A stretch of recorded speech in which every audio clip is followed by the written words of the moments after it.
Так, файлды ачалы ценообразование боюнча логарифмді булганды. Атқарылғанды Биринчичи, эң биринчи логарифмде булган. Анан ошонун негизинде булган веб страница. Ценообразование каякта?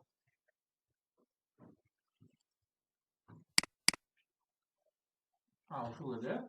Ошундан чыккан веб страница каякта?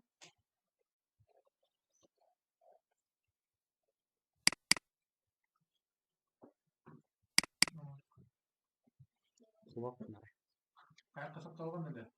Аны чыкман Кетпесин.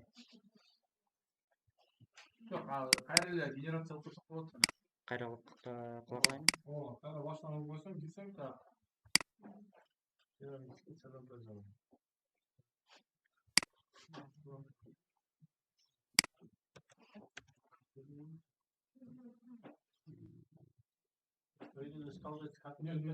Жок, бундан эмес, эмеден ашат. Gemini.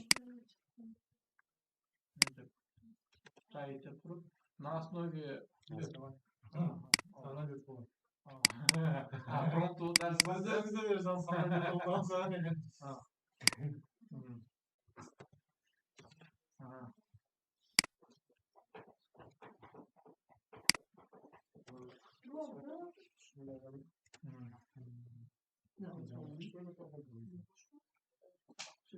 ии чыга электе код аябай жазыш кымбат эле да. Азыр ии менен код жазыш арзан болуп калды да. Бирок ушул процессти уюштуруу маанилүү болуп калды. Демек ошо уюштуруучу болуш керек да. Бекер вариант менен деле булай айтса болот. Кетпей койбоду ошо.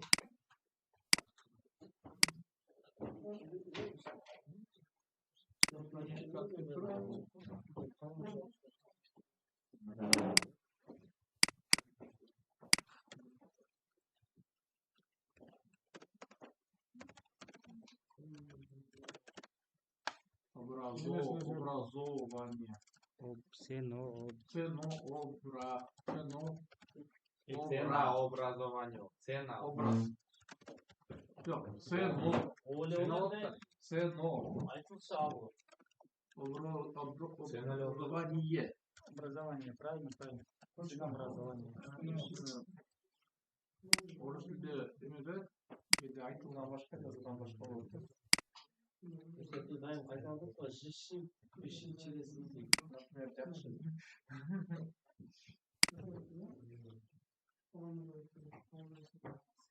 Так, шунда. Канча алтымыш дейли? Алтын 2. 9. Болду. Так, эми бул кодду көрөлү. Кандай иштейт, Так, ошо эме деле, ноутпад плюс эле. Өйдөгө көтөрүлүп. Так, бул башында эмне болду? Бул башында HTML-ды бир аз билесиңер да? Стилди кошту, стайл, өткөзүп коет бул стилди. Тегдер, head деген башы, башын алып салса болот. Ошо минус басып койсо, башын кесебиз да, ошо. Жок, head, жок. Тушунда. Минус. Башын алып салдык да. Так. Body деген денеси, Так. Бул бизде эмне болот? Эмне болот, H1 деген заголовок биринчи уровеньде. If class бул блок кире турган, Анан ичине эме кирет? Label for base price деп, Так. Input деген киргизгич да, input. Түшүнүктүү, киргизүү деп аталат input. Ошол жерге кирет экенде, ID барабар base price деп көрдүңөрбү? 116 строкада. 116 строкада. ID барабар base price. Нересет кылган кодду окуй отурган болуш керек силерде. Түшүнүктүү? ID барабар base price. Түшүнүктүү, Value мааниси 100, Step кадам 1ден өзгөрөт, Минимальный 0, Демек step биз өзгөртүп койсок, 1ден эмес, 2 кылып койсок, 2ден көтөрүп берет. Value'ну өзгөртүп койсок, 100 эмес, башкадан башталып калат, 95, 99 деген бааларды жакшы көрөт го дүкөндөрдө. Андан кийин экинчиси бизде эмне болуп атат? Инпутту карагалы турабыз, маанилүү жеринчи. Биз кооздукту карабайбыз, бизге кооздук бар эле, биз функционалды карайбыз. Input бул кире турган жери 121-чи баракта. Сан кирет экен, demand бул спрос, 5 берилип атат, минимальный 1, максимальный 10, Демек булар ошентип эле чектеп коет да, канчадан канчага чейин деп, Кийинкиси результат. Результатта эме жок. Input жок. Көрдүңөрбү? Input эмеде гана бар, киргизе турган жерде. Эки нерсени гана киргизе атпайбызбы? Көрдүңөрбү? Результат эсептелет. Result value дейт, по умолчанию 100, анан status batch бул түшүндүрүп берет, жөн турганда стандарт нерсе. Эми скриптти карайбыз, Так, diff ачылды, diff жабылды. Бир түшүнүктүү логикасы. Так. Эмне ачылса, ошол жабылыш керек да. Ондай обратный сплэш деген жабылуу да жок, аны жаппай эле койсолот. Ошо. Скриптти карагыла эми. Скриптте бизде base price атат, Бул эмеден DOM деген бар да, фронтендчи. DOM деген document object model. Document object model дегенде ошо биринчи документте барасыңар. Base price input барабар дейсиңер, көрдүңөрбү? Документ барабар документ. Анан ошо документтен чакырабыз да. Документ деген ошо үстүндөгү HTML орундарында чакырганда base price деген ат менен чакырабыз да. Ошондо табылат. Биякта киргенде бияктан табылат. Түшүнүктүүбү? Тияктан кирген нерсе бияктан табылган болуп калат да. Үстүндө. Көрдүңөрбү? Ошо base price да. Эми так. Кийинкиси input. Түшүнүктүү? Demand input, Ошол эле сыяктуу demand, Result value. Буну дагы байлап атабыз биринчи. Анан status batch сөз менен түшүндүрүп берет эмне экенин. Анда байлап атабыз. Төртөө. Бул өзү кошуп коюп да муну түшүндүрүп берет экен. Демек башында баары байланат экен да, эмнеге кирет деп, Анан функция function calculate price. Бааны эсепте дейт, Base price барабар эмен окуп атат. Parse float деп киргизген текстти окуп атат да. Түшүнүктүү окуп алгыла дейт, Маанисини base price input value'ны эмеге өткөзөт, ошондо. Же 0 дейт, жок болсо 0 болот экен, көрдүңөрбү? Demand дагы, талап, Parse int, то есть биринчисин float деген бул float деген сөз аяктап калсалар. Немисче float деген эмне?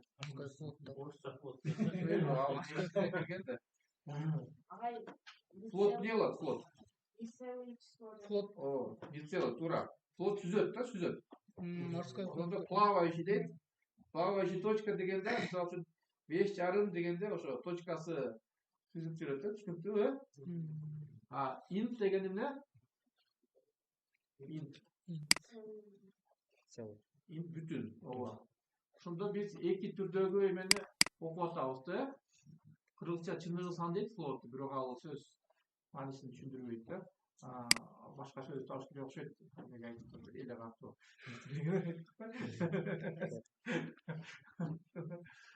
Int бүтүн саны. Көкөнү окуп алды. Анан башында final price барабар base price деп қойды башында,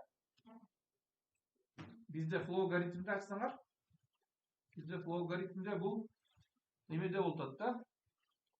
Ең оң жақта price барабар base price дейді қой, Yok, bunu da var. Onu da var. Bu жақта. Var. Сол жақта екен, ең сол жақта. Ошоны бұл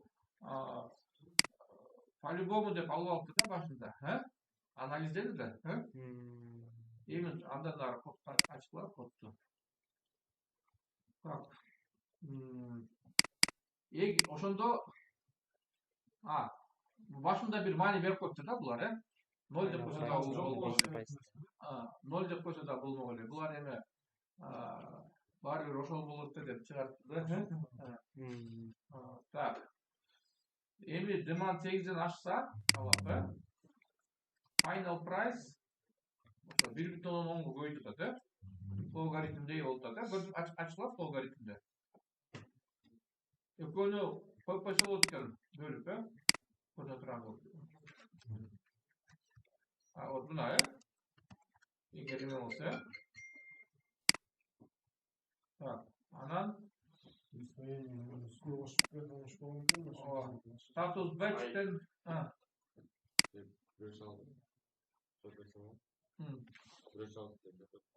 айтпайды, анан мега ютубка алып кетет аны суроо. Түшүнүктүү, if demand 8ден көп болсо, бул кайсы кетке кетет? Аркы кетке, оң тарап, Else if demand 3ден аз болсо, экинчи if'тин эмеси ол. İkinci isminin sol jagı barabar. Ова деген жагы, ова, true, чын деген да, false деген жалган деген да. Эгер 3дөн аз болсо 0,95, анан бол болсо экөөнү тең, эме боюнча калат. Буну болбосону алып эле койсо болот экен, эгер башында base price деп койсо турабы, Ошо мен ол присвоениенин үстүнө берип койдум эле да, берик эмес. Ошону үстүнө бердим эле да. Ошентсе дагы болот. Бул оптимизированный код. Ошерге кошсом болот да, ошону. Эми буну өзгөртпөй тургула, айтып атам. Оптимизированный код болуп калат экен да. Буну оптимизациясы кийинки маселе. Биринчи иштеш керек. Анан иштегенден кийин оптимизация кылганда эсептейбиз да, кайсы жерде канча микросекунда, миллисекунда эсептерди, ошентип тездетиш керек да. Биринчи жөн иштеш керек. Так.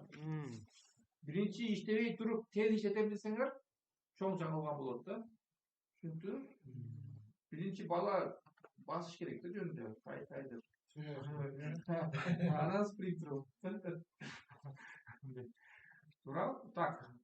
Koddu түшүнүктүү болду, бул нерсе браузердин ичинде аткарылып атат. Эми result value in аткарылды, толтуруп койду, көрдүңөрбү? Так. Эми бул жерде угуп атат дейт, listener, анан функцияны чакырат дейт, О, надо пошаговый көрсөтөт болсо. Ооба, пошаговый. Бул жерде кодду түшүндүрүп бердим да. Эми ушуну эле эмеге байлайлы,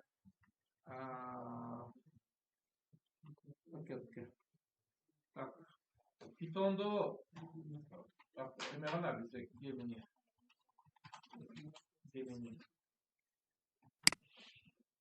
А теперь сейчас теперь эту же логику надо сделать через Flask backend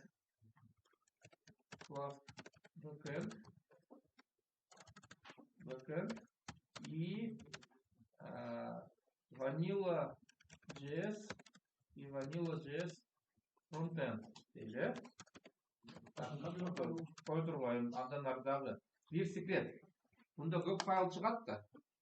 Көп файлды оңой чыгарыш үчүн көп файл чыгаргыч жасайбыз. А также ставить файл readme.md readme readme емес, пробел жоқ. Readme чекит md, в котором прописать все роуты, переменные и в целом документацию. Ага. Так. Бутылек так. Для решения проблемы генерации, для решения проблемы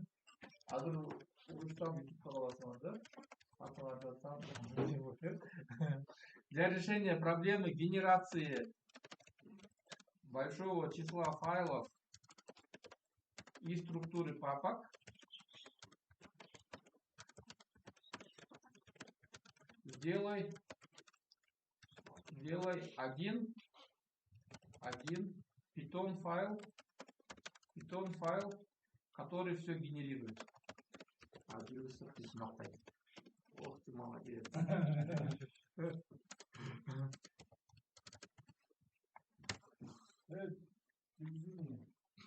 Надо копировать, делать рисовок. Паузаны қойып тұрса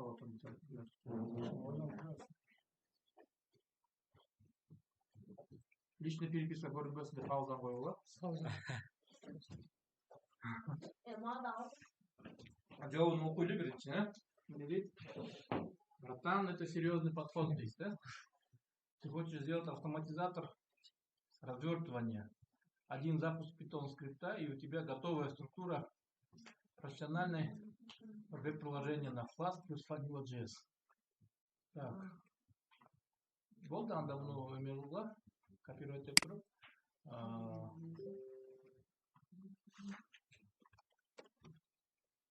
Эми Notepad++ мен кодировканы сөзсіз текшеріп. Notepad++. Ол файл new деп тұрып. Файл new қойып тұрып. Эми сақтап қойыш керек, кодировка UTF-8 файл деп. Так. Мұны эми жаңы папка қылған ол. Ошо папканын ичине папка кылып коюпчу.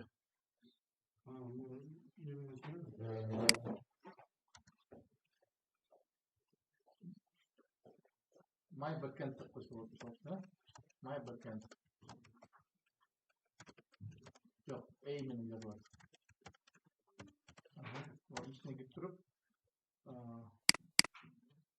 атын эме деп коелу. Генератор деп коелу. Генератор.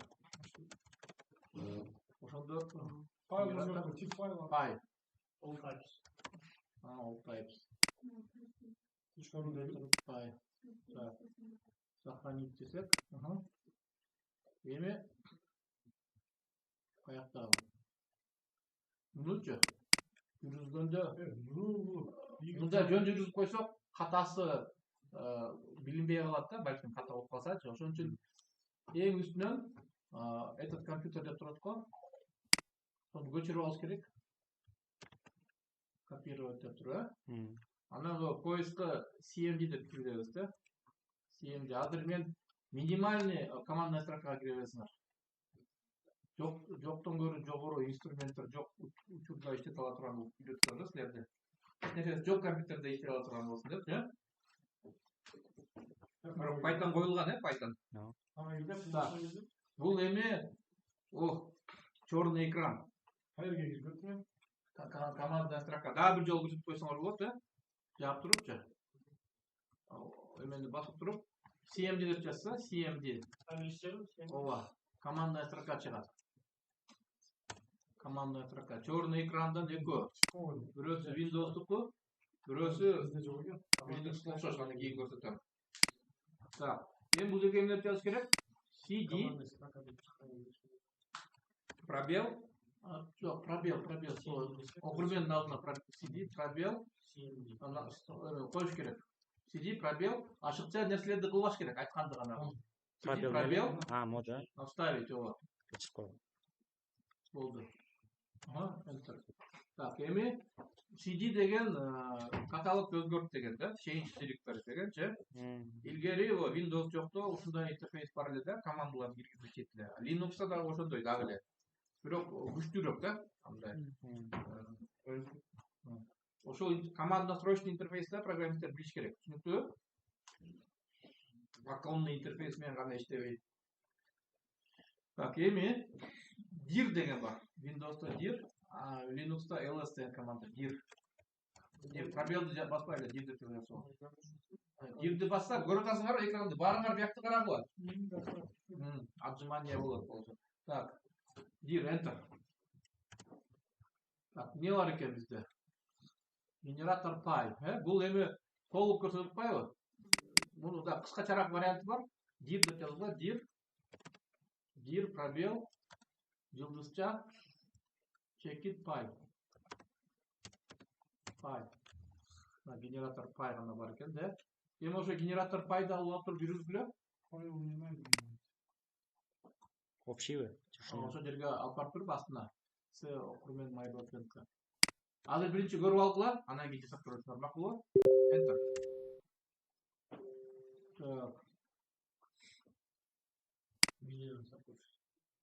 Бул эмнени жүргүзүп көрүп турго, Так, жаап койгула анда. Муну жаап туруп, башкача кылабыз. Так, мындан эмес. Жаап кое бергиле. Биринчи эң эч нерсе жок вариантты иштетиш керек бизде.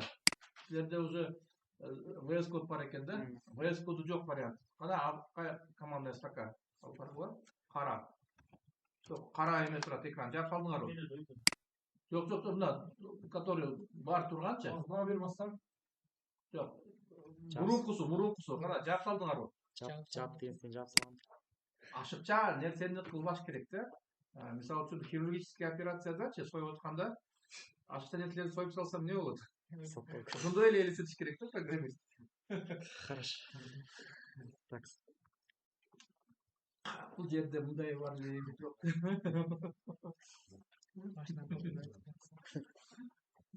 CD деп өтүш керек кайра эми. CD. Жок, CD эми накы папканы албаш керек да.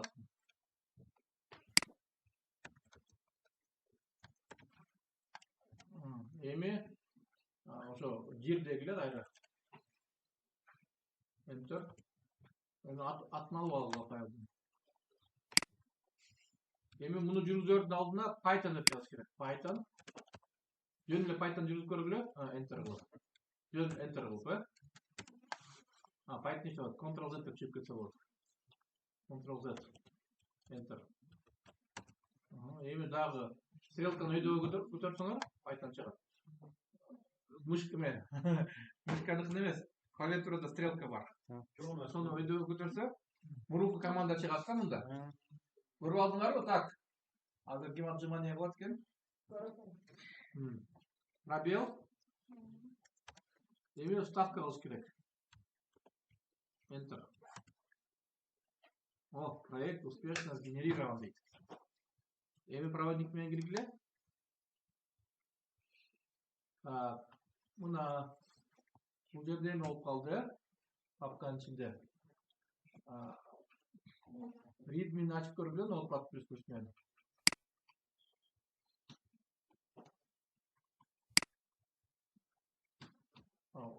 Басканда эле редактировать. Кайрадан escape. Он кнопка менен басып, редактировать Notepad++ дейт. Так, мына карагыла. Так. Как запустить дейт, pip install flask'ты cmd'de жүргүзөсүңөр. Көчүрүп алып, эмеси жок, тырмактасы жок. Кавычкасы жок. Бул эмеси да? Python'дун инсталлятору. Эми кана командная строка. Аны жакпай турбула да консоль. Ошону ставить дегиле. Жок. Pip install flask. Так. Копировать болуш керек. Копировать. Оставить. Enter. Интернет барбы? Болуш керек. Қазір бұл интернетте қояды. Класста. Загрузка алып, же. Pip деген питондың қойғычы да. Білмесе жоқ болса, қоя қойса болады. Так, мына эми ачкылады Notepad++'ты. Python AppPy дейді. Bizde ошол AppPy бар екен, dir деп көргүлө. Dir. AppPy турат, эми ошо Python AppPy деп жүргүзгүлө.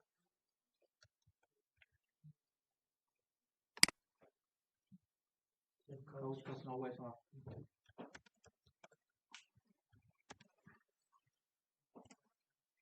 Так, кетти. Эми Notepad++'тан эмен алып алга readme-ден откройте браузер дегенди көчүрүп алга.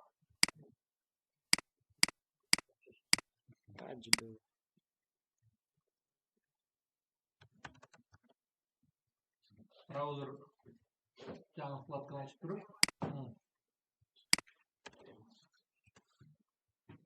Мына. Серверде тургулдуңар. Бэкэнд. Бэкэнд разработчиктер болдуңар эми, Багылбайлы. Эми иштетип көргүлө, тестирование кылып.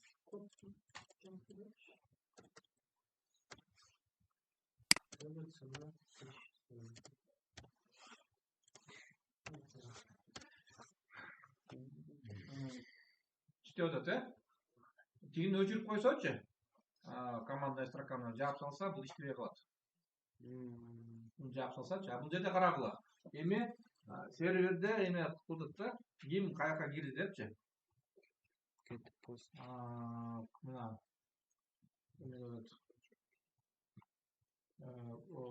HTTPS 200 менен иштеди. Static style, static script'тер жүргүздү, Бул эми сүрөттөрдү жүргүзүп алды да баарын, Анан API calculate эсептер деп болуппайбы, Бир гана функциясы бар экен да эсепте деген, Эми readme-мдини окугула, readme-мдини. Проекттерди ачканда Notepad ачылган. Readme-мди деп көбүнчө жазылган болот да, карагыла. Так, get дегенде ошо слэш менен ачылат да. Так, карагыла, бул 127.0.0.1 деген бул силердин эмеңер. Локальный адрес да дайыма. Компьютердин локальный адреси. Интернетке киргенде ошол жерде сайттын адреси болот. Ат дагы берилсе, мисалы үчүн, ошо ат менен мисалы үчүн www.bilal.kg деп койсо болот, түшүнүктүү? Анан HTTP деген биз разработка кылганда HTTP менен гана кылабыз да, локальный адреске. Андан кийин DevOps өзүңөр DevOps коесуңар. Проксини коет, сертификат менен, HTTPS деген чыгат, шифрованный трафик мененчи. Разработкада HTTP боло берет, азыр HTTP менен иштеп турабыз, Кийинчерээк ошо эмен да кылып көрөсүңөр. Шифрованный трафикти коюп. 500 деген порт. 5000, ооба. Ошол 5000-чи портко берилген экен да. Так. Умолчательный портторго да берип койсо болот, же кайсы бир портко белгилеп койсо болот да, түшүнүктүүбү? Эми главная страница экен да бул. Анан post деген post API calculate, бул route дейт муну, эсепте дейт, Ошондо API calculate'га эмне кетет экен? Base price менен demand кетет экен да, Анан кайра нарк калгандары келет, Түшүнүктүүбү? Эми кодду ачалы, Так, кана проводник менен проводник. Так, мына app деген код да, app. Notepad++ ачкыла. Мына класс деген учебный жакшы фреймворк да, бэкэндте. Бул эмеге иштетилбейт, продакшнга, себеби не асинхронный, бирок учебный майда чүйдө иштерге жакшы да, жеңил үйрөнгөнгөчү. Ошондо бул собачка турат го 5-строкада, бул өзүн ачканда, биринчи страницада өзүн ачканда ачат да. Шаблонду индекс HTML-ды, индекс HTML-ды проводниктен көрүп коелу. Так, темплейттин ичинде шаблон, аны дагы эме менен ачыш керек. Так, бул жерде эмне бар бизде эми? Мурункуга караганда инпуттар гана бар экен да, көрдүңөрбү? Скрипти жок. Эме кыла турган, толтура турган, аны толтурганда бэкэнд толтуруп коет да, түшүнүктүүбү? Түшүнүп атканда дагычы. Демек биз бул ишти фронтендтен каяка жибердик? Бэкэндке. Эми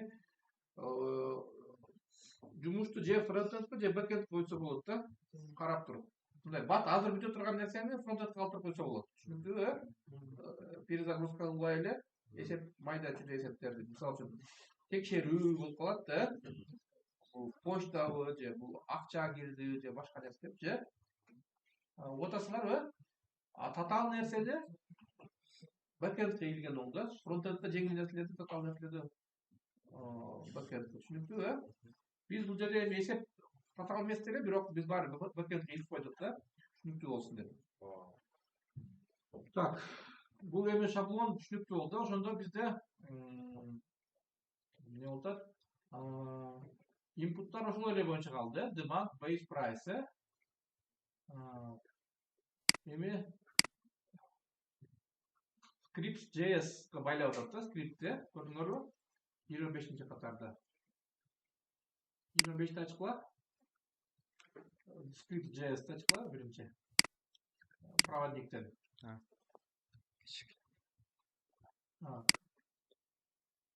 Статикке кирсеңер. Script.js-ти ачкыла. Бул жерде уже эме серьезныйраак ишке киришип алганга внимательно караш керек. Ошол функция карагыла. Эмелерди окуп атат данныйды. Base price demand, data деп толтуруп коет да, datаны. Анан response деген нар жак менен сүйлөшүп атканы да, backend менен. API calculate деген роуту чакырды. Көрдүңөрбү? Анан буга JSON-ды жиберет. JSON деген атайын бир формада эме болгон маалымат да. Так. Биринчи бул эмени datада бизде эмне кирип атат? Баштаңкы баа, анан кийин спрос да, рекорд. Ошону JSON-ды строкага өткөртүп берип атат да. Бул тияка жиберип атат да. Эми результат келген да, результат. Биринчи жөнүнү күтөт экен, Күткөндөн кийин final price жок болбош керек дейт, Жок болбош керек болсо final price. Result value-га толтуруп коет экен, final price-ты. Анан batch деген түшүндүрмөсүн да кошо кошуп коет, Бул эми фронтенд код болуп атат да. Мунун иши бэкэндке маалыматты топтоп жиберип коюш, андан кайра келгенди алыш, эң жөнөкөй мисал болуп атпайбызбы? Баштаңкы баа менен спросту берип атабыз, эсептин натыйжасын түшүндүрмөсүн алып атабыз. Түшүнүктүүбү? Бул фронтенд код болуп атат да. Эми эмеде роуту байкадыңар, ошондо бизде API calculate деген роут болуп атат, эсептеге кирип турган. 10-чу эмеде стакада API calculate. Эми апты ачкыла эмеде, башка вкладкада, ошо нота түзчү эле башка вкладкада. Стилди карабай эле коелу. Стилди эме парикмахерлер карасын, Чачтар, сайттын чачын тарагандар карасын. Биздин ишибиз функционал гана да. Так. Ошондо эки роут болуп атпайбы? Өзү слэш, анан кийин app calculate, API calculate. Чоң проектте роуттарды белгилеп алыш керек болот да. Backend менен frontend кандай сүйлөшөт депчи. Балким кодду генерация кылаардан алдын роуттарды генерация кылып, эмнелер кетет, эмне келет, ошонун баарын тактап алыш керек да. Себеби backend бул башка жерде иштейт да, серверде. Фронтенд браузерде же мобильный приложениеде. Демек эки башка жерде болсо, бири-бири менен кандай иштегени так аныктабыз керек да. Кайсы бир жерден так болбой калса, мисалы үчүн телефондор жок кезде биз бул жерде алтыда жолугабыз деп сүйлөшкөндө адамдар сөзсүз алтыга барыш керек эле да. Кечирээк же эртерээк барып койсо, ошо эмени келишимди бузган болуп калат да. Роут дагы ошого окшош да. Түшүнүктүүбү? Фронтенд менен бэкенд сүйлөшөт бири-бири менен. Пауза. Баскы. Это оригинал да. Эми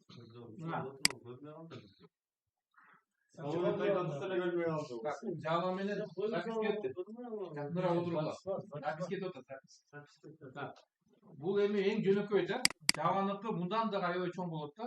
Ошон үчүн мен Python'да көрсөтөм. Түшүнүктүүбү? Биринчи жөнөкөйүндө иштегенин көрсөтүп алып, анан акырындан татаалдаштырабыз да, өз немесине ылайык кылып. Бул жерде дагы эме болот да. Try деген кылып деген да. Бул ата деген да бар. Data request JSON тияктан келген JSON'ду окуп атат 11-де, 11 окуп атат. Анан кийин бул жерден ошол эле мурунку кодду караганда float менен int окуп атат. Көрдүңөрбү? Base price менен demand 13.14. Көрдүңөрбү? Float int окуп алды. Final price'ты base price деп эме болуп койду. Анан ошол эле логика да. Бирок Python менен. Кийин биз ошо Python'дун татаалыраак тилдерге дагы көрсөтөбүз да. 8ден ашса, 3дөн аз болсо, ошондо карагыла. Өзү эле эме болуп койду. Ашыкчаны алып салды. Көрдүңөрбү? 8 менен 3дүн ортосундагыны өзү эле алып салды. 16 строкада бар final price барабар base price оптимизация болуп коюп беребиз,